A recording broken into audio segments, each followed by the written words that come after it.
'Cause I'm Our our audio's live.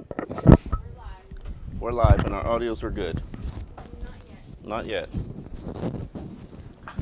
Mm.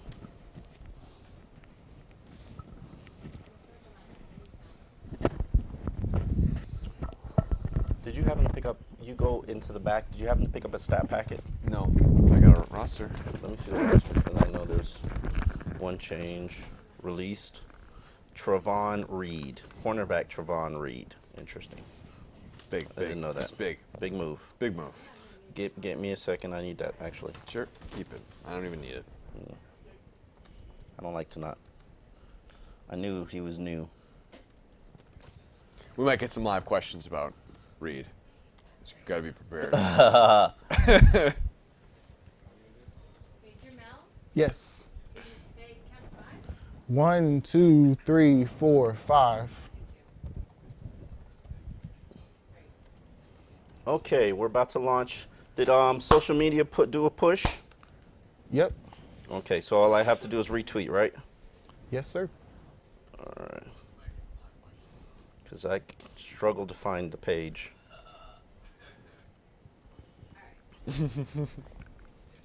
Okay, boom. I see Matt Lincoln's. Yes. Okay, here, Jamel, you can bring it down to regular level.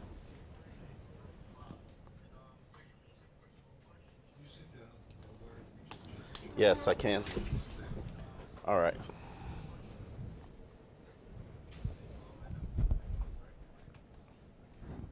Bunch of X's on my live. Blah, blah, blah, blah, blah, blah, blah, blah, blah.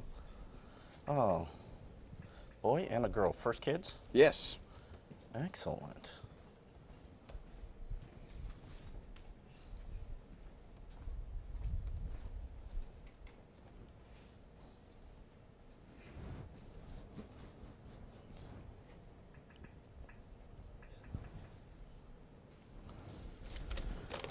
You want your roster back? I don't. You don't? How does that frame look on camera 2? Sorry, did I mess up your framing? That's Oh.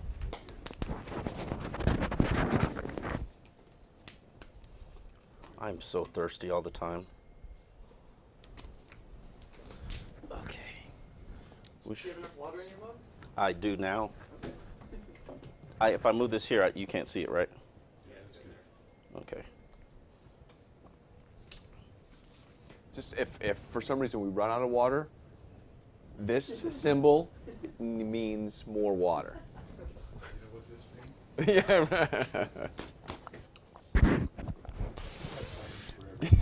That's forever.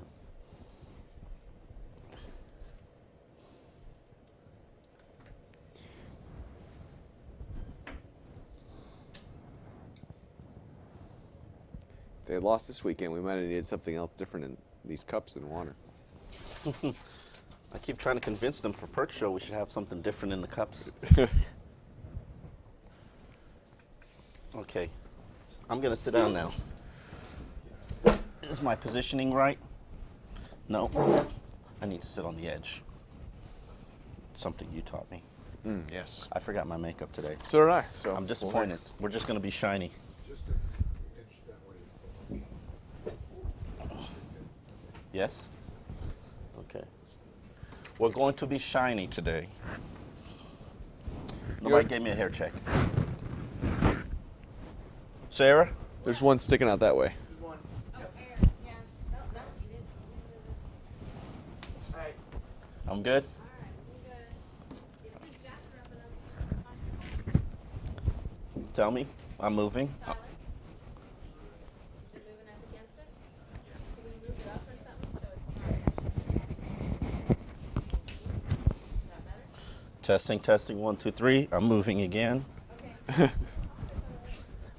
Did we turn the fan on? Fan's on. Good I don't know if it's oscillating though. Might not be oscillating. All right. Oscillating. It's now oscillating has begun. Okay, we should start. Oscillating check. Let's rock. Sarah says start. All right. Quiet on the set.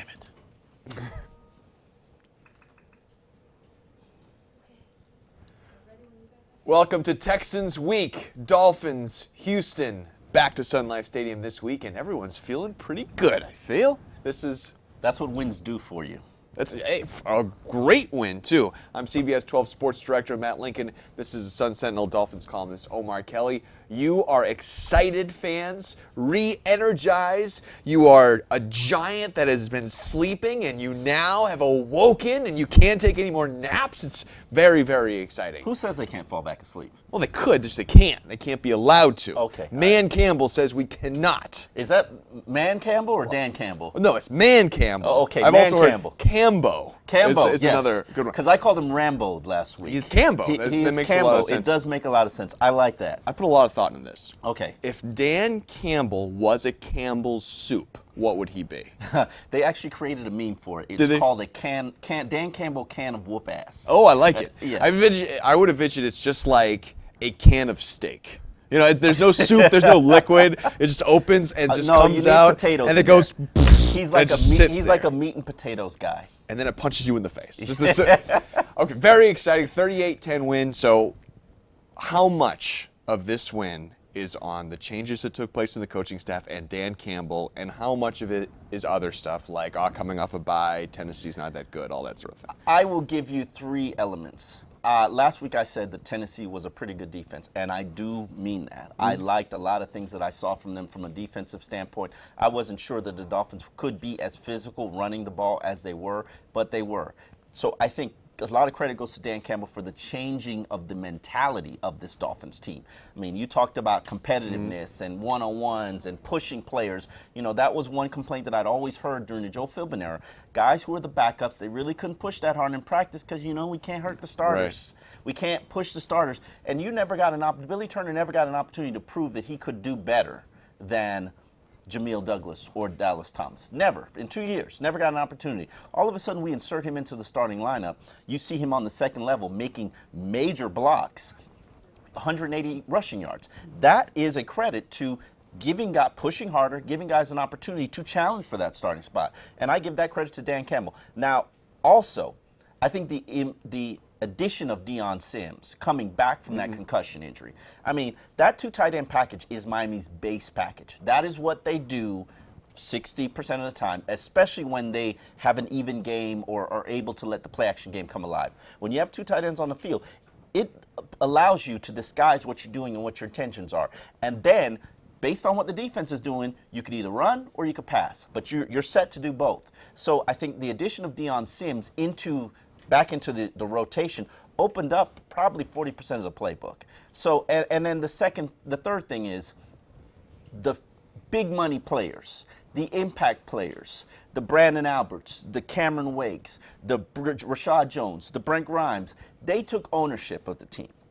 And they said, we're going to set the tone and everybody else is going to follow. I'm talking about $62 million worth of players. You actually saw it against the Texans, and I'm not sure you were seeing that in the beginning of the season. Well, we talked about a week ago that we didn't think that this was a team that could win the line of scrimmage. Yeah. And they dominated it this weekend, both sides. Against a very physical Texans team, which certainly it says that, hey, there was more meat on the bone than what we were getting from Joe Philbin. And I've always thought that. I've always said that. I think for 4 straight years, I'd said that this team had way more talent than Joe Philbin and his staff were coaching it to. I think maybe the style of football that Joe Philbin wanted to play didn't fit into what they were built to do. It surprised me, as physical as they were on Sunday, 38-10. The offense being aggressive surprised me. Ryan Tannehill, 9.17 yards per attempt, 4th highest yards per attempt average in his career.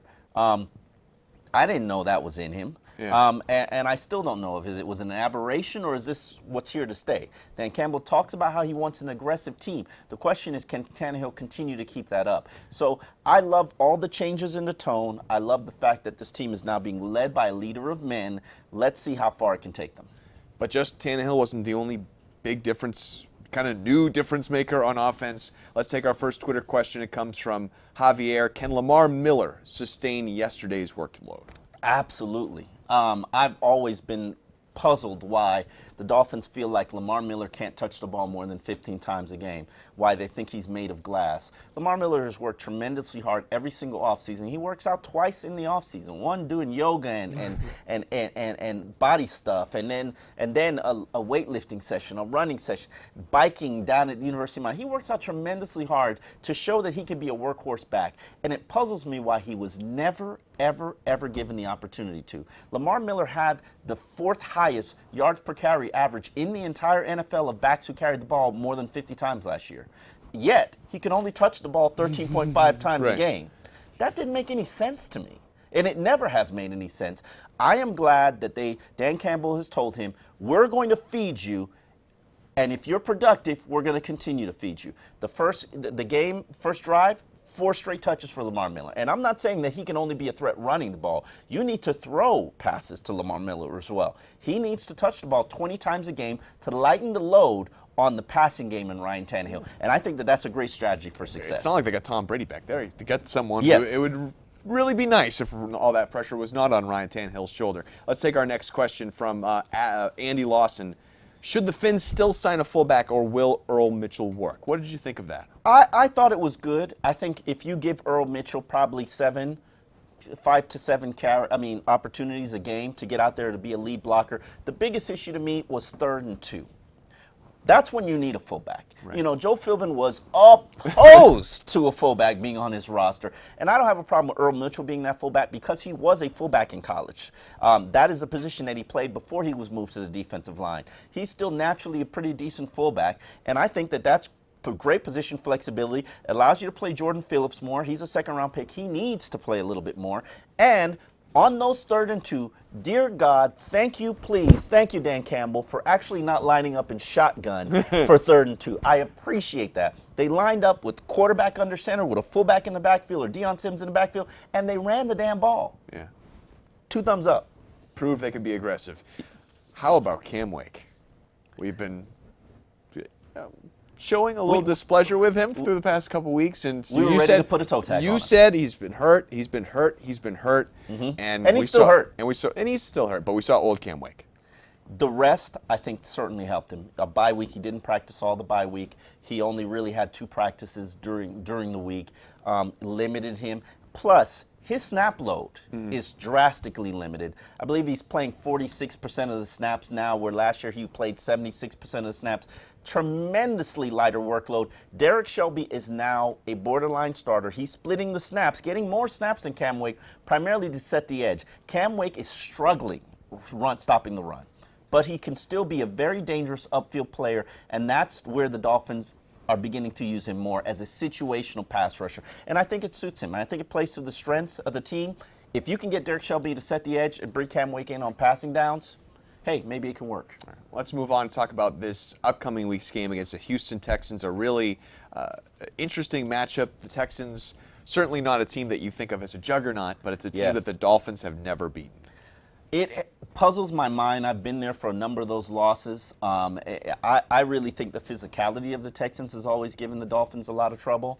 J.J. Watts, 2 years ago, Ryan Tannehill played against, his first game was against the Texans up there in Houston, and J.J. Watt was slapping balls left and right, intercepting passes, tipping passes to other players at the line of scrimmage. The Dolphins are going to really have to hone in on trying to hone in on J.J. Watts and trying to make sure that he's not in the passing lanes, because that's really one of the specialties that he does. Also, the running game.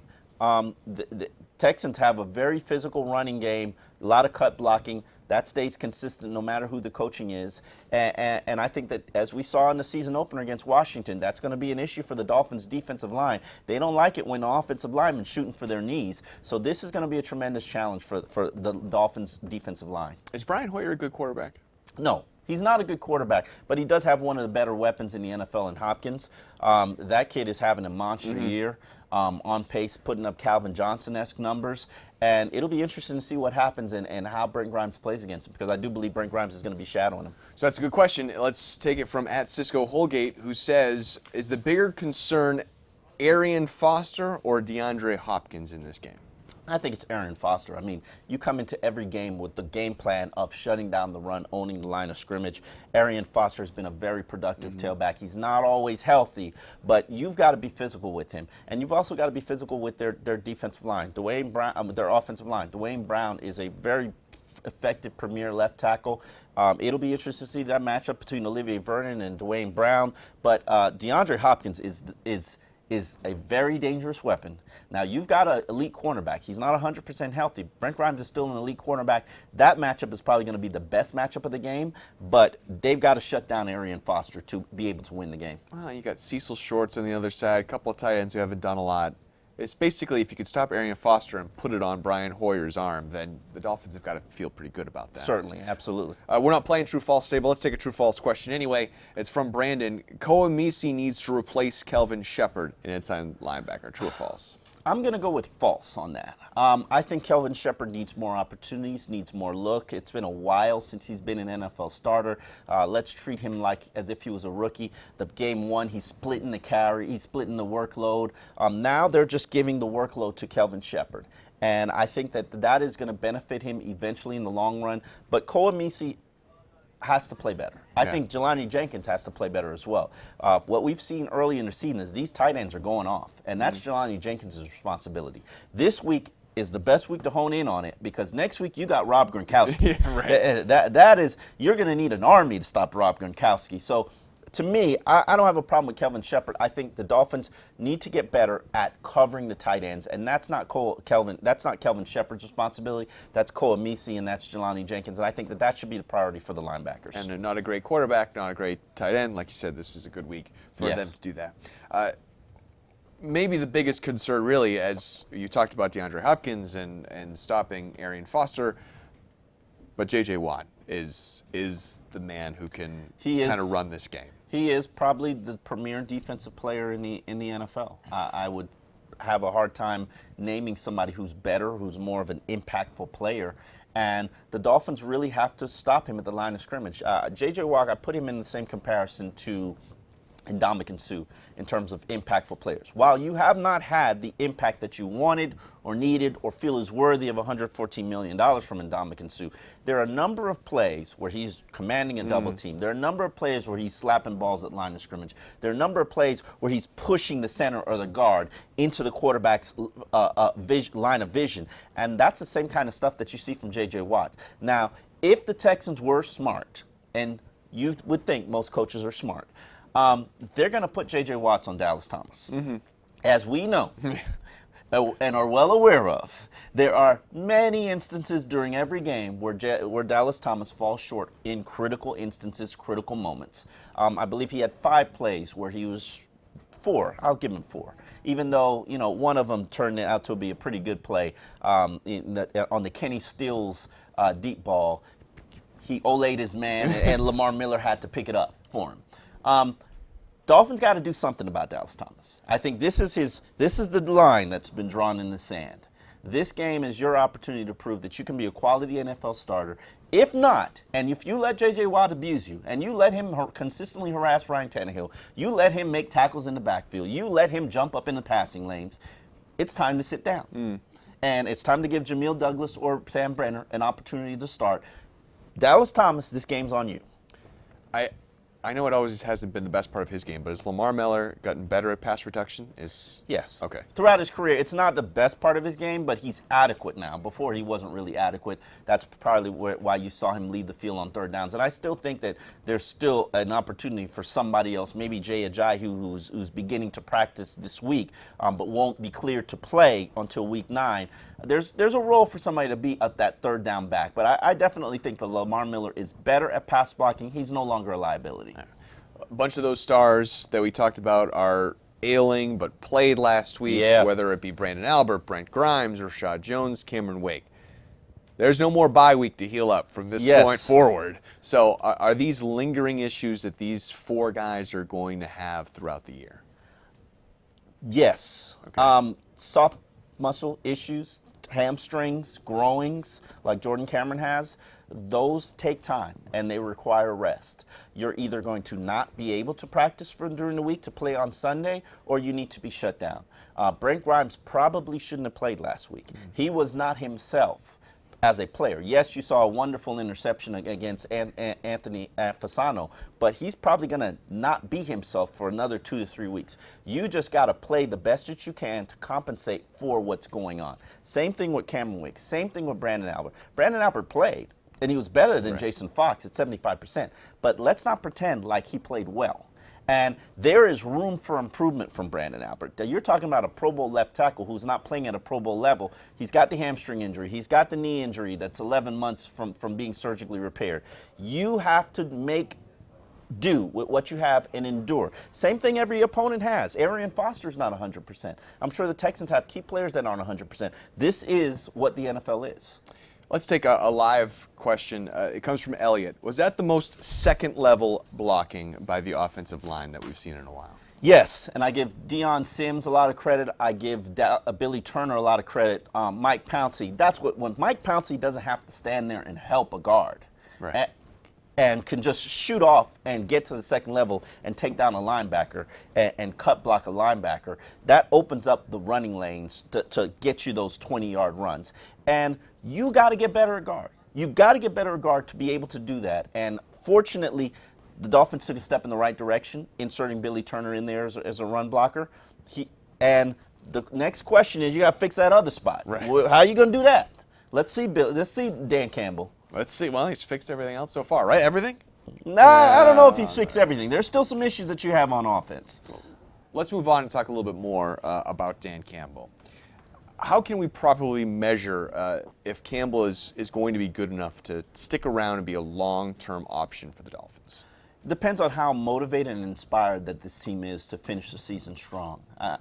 Last week I said that an 8-8 season is kind of my barometer, my metric point to see whether or not this guy has it as a head coach. That will require him to win 7 of the 12 games that he's going to be coaching as the Miami Dolphins head coach. 7 of 12 is not a bad ratio. Now, injuries will factor in.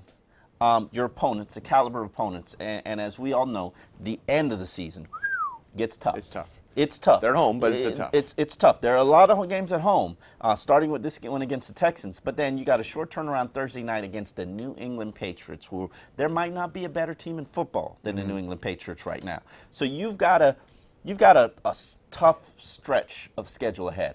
I said that I'm not going to judge Dan Campbell until I've seen him coach 4 games. That was the Tennessee, this week against Houston, the Patriots. You can't get blown out I don't expect you to win, but I certainly don't want you to get blown out. And then the Buffalo Bills. That, to me, is going to be the great measuring stick. Go up to Buffalo and see if your physical team can match a physical team. Who's got the tougher team? Who's already beat the tar out of you? Who beat the snot out of you? Yeah. You need to see how he coaches, how he can continue to motivate and get guys to respond. Right now, week 1, it's great to emotionally charge you. I put a battery in your back and you're fully charged. But the question is, 3 weeks from now, probably when you've taken on a couple of L's, will you still be playing hard? Will you still want to fight? Will you still want to compete? Will you still be pushing? And we don't know that yet. Well, and it's going to be up to Campbell to kind of learn this. He's learning this on the fly. And also factor in that this is a new style of team. Teams don't know what to expect because they've never seen a Dan Campbell coach team. Right. Now that it's on film, and next week when it's on film, teams are going to start to adjust to that. How do you counter to those adjustments? That, to me, is the key to good coaching. Let's take our next Twitter question. It comes from James. He said, did Miami change from a finesse team to a physical team, or is it too soon to tell? I think they did the mentality, the 2 tight end sets. I mean, that has to be the staple of the offense, the play action, the rolling the quarterback out. I have been begging for them to roll Ryan Tannehill out since we've been doing shows together. Yes, we have. And finally, they did it. It's a cheap play. Yes, you cut the field in half. Give him 2 read options and a run option. How difficult is that? I'm not saying that he has to have a steady diet of it, but call it 7 times a game. Right. Maybe it'll work. And maybe you'll get cheap first down runs. Right, exactly. A first down run by your quarterback is just as important as a 15-yard pass to me. So it moves the change. It occupies time of possession. why not include it into the offense? And you saw a lot of Ryan Tannehill under center. You saw a lot of Ryan Tannehill on the move. You saw a lot of 2 tight end sets. You saw a lot of fullback use. That should be the Dolphins. You don't have to always be in shotgun and be throwing the ball 70% of the time. You are better as a running team.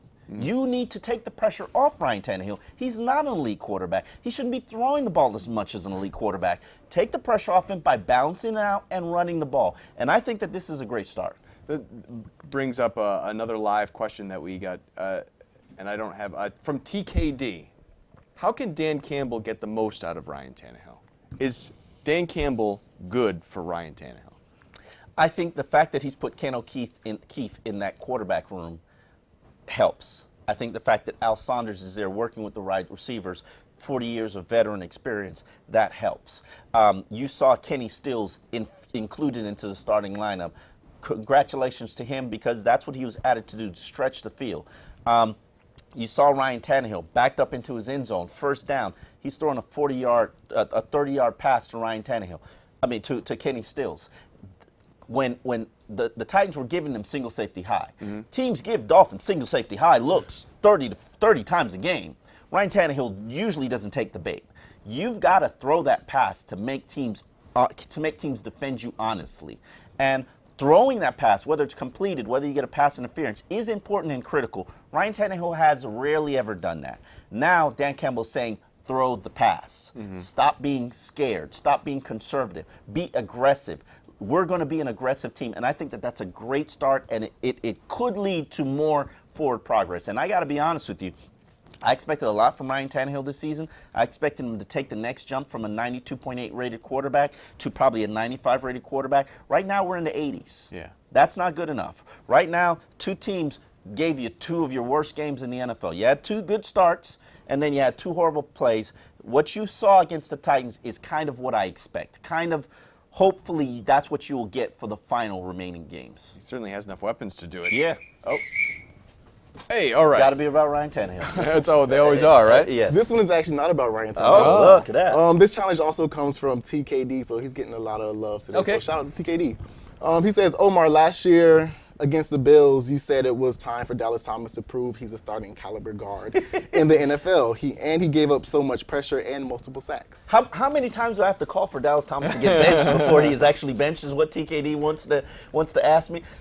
I feel like I pick on Dallas Thomas a lot because He I do. gives up big plays. When I do highlight the mistakes that the Dolphins make, and usually I put something on Instagram, it'll usually be Dallas Thomas just olaying his man or missing his block, and it's not my fault.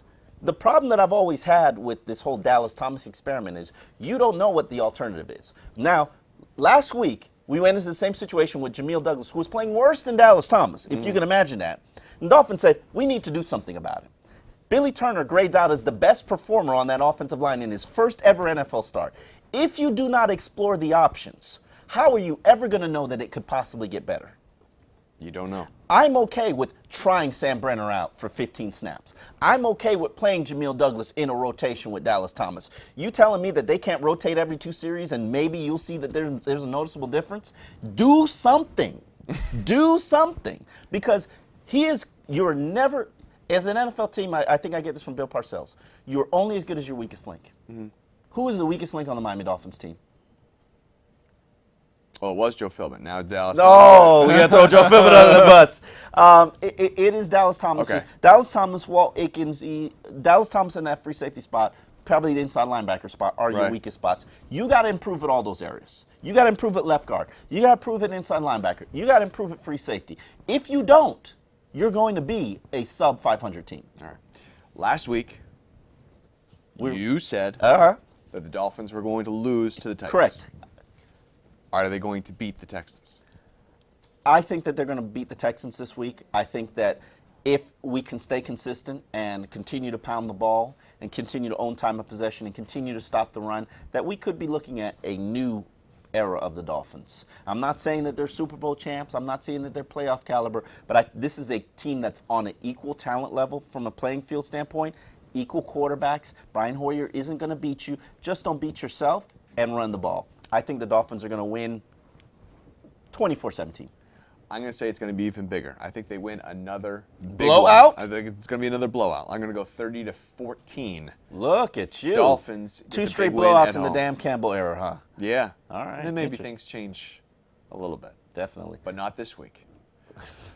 Thanks for watching us. Make sure you send us your questions all week long by using the hashtag XOMAR on Twitter. You got some first and 10s up there, right? Yes, 1st and 10. We just shot one with Jonas Gray, Dolphins tight end. No, he's Running a back? running back. Running Right. back. I was about to call him a fullback because he's got those big hamstring calves. But 1st and 10 with Jonas Gray. Awesome. Thank you so much for joining us and watching X's and Omar right here on SunSentinel.com.